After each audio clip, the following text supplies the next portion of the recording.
My name is Dorothy May Good Fosberg. My date of birth is May the 3rd, 1922. My occupation was a real estate salesperson and a dental assistant.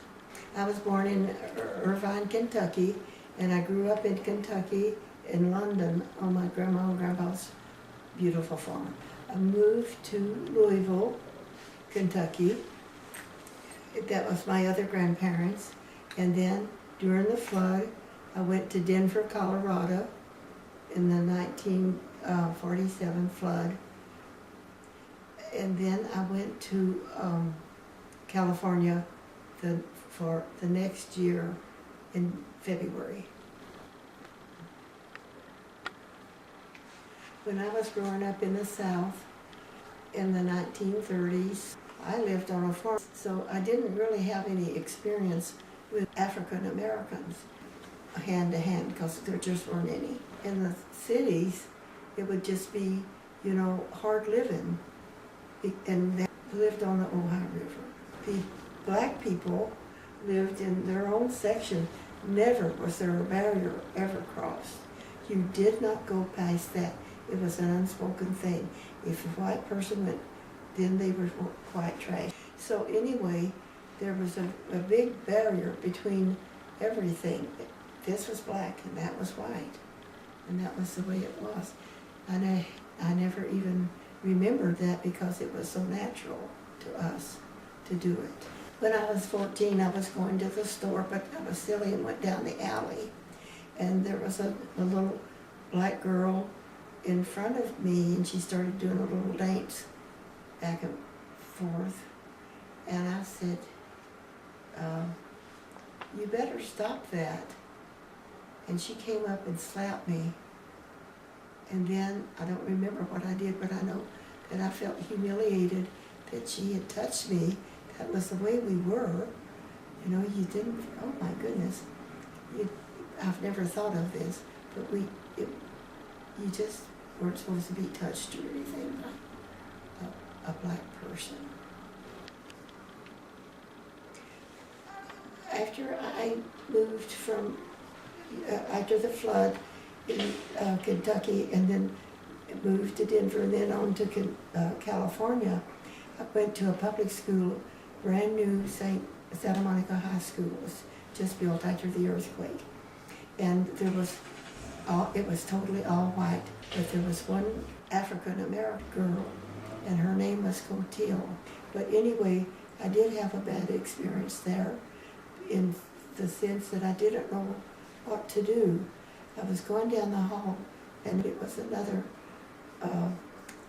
little black girl came and brushed against me. And I thought, oh dear me, what do I do? Because she's brushed against me, and she'll think I'm white trash if I don't do something. And I said, you better stop that. And she came back and kicked me.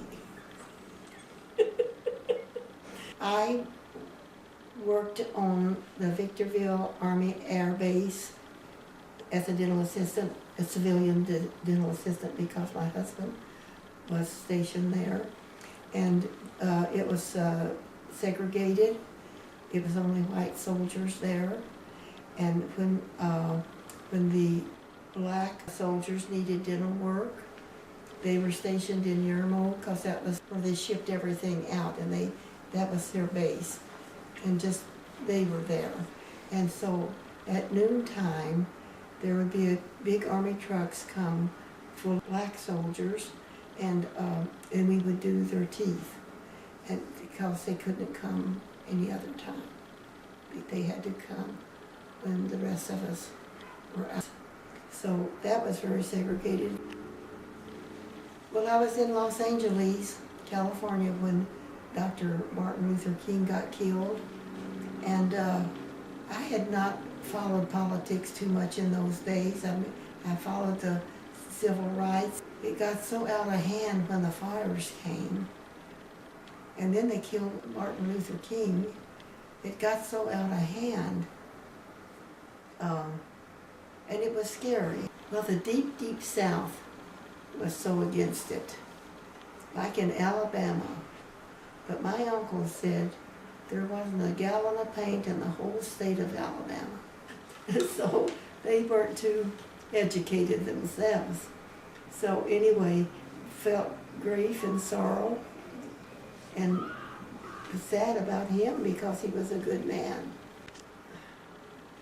Well, I watched the election with my nieces, and of course we were all for Romney. So when Obama, we felt sure he was going to lose, and so when it came to 270 on the screen, showing that he had 270 points, we couldn't believe it, and he was elected. And I felt totally sick and just almost, if I weren't so old, I would say hopeless. So I was terribly disappointed, and now I don't think about it. I just am happy to see that things haven't totally collapsed. In the last 40 years, there's been so many change.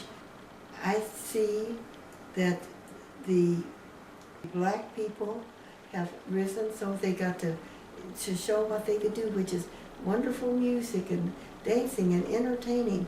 They are such good entertainers, and they all got to finally get to be on TV and show what they could do.